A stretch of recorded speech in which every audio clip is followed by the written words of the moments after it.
অস্ট্রেলিয়ার একজন ডক্টর, নামটা এখন মাথায় নেই, কয়েকদিন আগে আমি ওনার আর্টিকেলটা পড়লাম, অ্যাবসলিউটলি 2 সপ্তাহ আগে।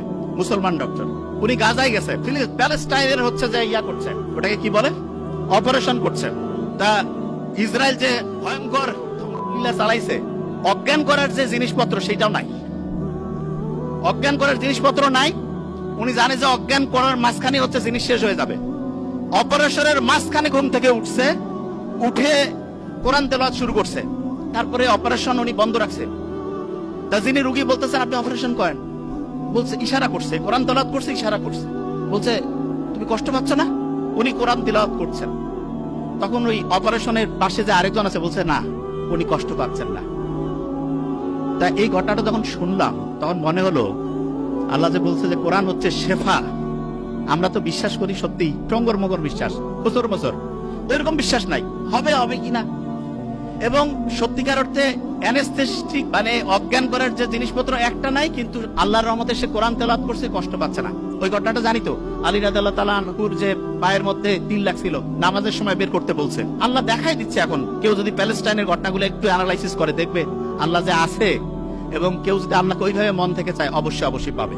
আচ্ছা, যে জায়গায় আমি শেষ করবো এখন, ইটালির একটা বিখ্যাত মানুষ আছে যার নাম বুসকালিয়া।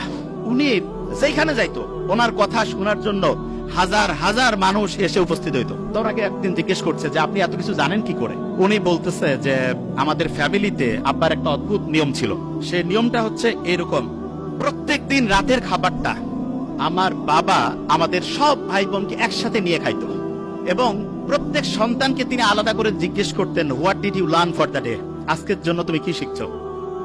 প্রত্যেককে বলতে হইতো। একজন যদি ঠিকভাবে বলতে না পারে যে আমি আজকে কিছু শিখি নাই, খাবার টেবিলে খাবার রেডি, এক এক করে সবাই উত্তর দিচ্ছে। একজন বলছে আমি ঠিক আজকে কি যে শিখছি বুঝতেছি না, বাবা বলতো খাবার একটু দেরি হবে, বই নিয়ে আসো, পড়ো, সবাই মিলে শিখি, তারপরে খাবো। তা বুসকালিয়া বলতেছে যে আমরা যখন ছোট ছিলাম আপনার এই অদ্ভুত আচরণে খুব বিরক্ত হইতাম, যে কি টর্চার শুরু করছে আমাদের। তা প্রত্যেকদিন বিকাল বেলা প্রত্যেক ভাই বোন একজন আরেকজনকে বলতে হয় তুই কি শিখছিস বল। একজন যদি কেউ না শিখে, কারণ ওর জন্য সবারই খাওয়া বন্ধ, ওরে শিখতে হবে তারপরে খাবে, তখন প্রত্যেকেই একদম রেডি বসে সবাই বলা শুরু করে দিছে। এমন হয়েছে একসাথে কয়েকজন, তাড়াতাড়ি বলতে হবে, তাড়াতাড়ি খাইতে হবে, ছোট্টবেলায় যেটা হয়। তা আমি অভিভাবককে বলবো আপনি আপনার সন্তানের জন্য একটা কাজ করেন, জাস্ট ওয়ান। সেটা কি?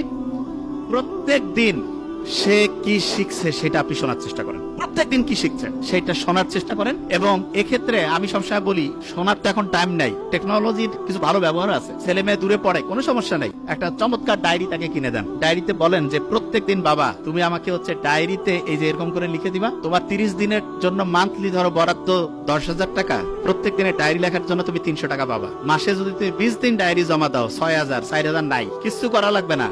ছোট্ট মানুষ তো, সে চিন্তা করবে আমার এই টাকাটার দরকার আছে, ঠিক না? তুমি ডায়েরি লিখে দিবা না, তোমাকে কিছু করতে হবে না, ওকে ফাইন, দেখা যাবে তুমি 4,000 টাকা কম পেয়ে কিভাবে চলো। এবং এটা রেগুলার করতে হবে। আমার ছোট ভাই ওইখানে আছে ডক্টর নোবেল, তারা যখন কলেজে পড়তো আমি ওদেরকে রসুন আর গরুর মাংসের ঝোল দিতাম, আমি মেডিকেলে পড়তাম।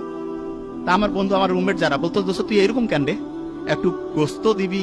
আমি বলছি না, এখন গোস্ত খাইলে ভবিষ্যতে গোস্তের কি আকর্ষণ সেটা থাকবে না। এই জন্য অনেকে আছে না সন্তানকে সবকিছু দিয়ে দেয়, মোটেই না।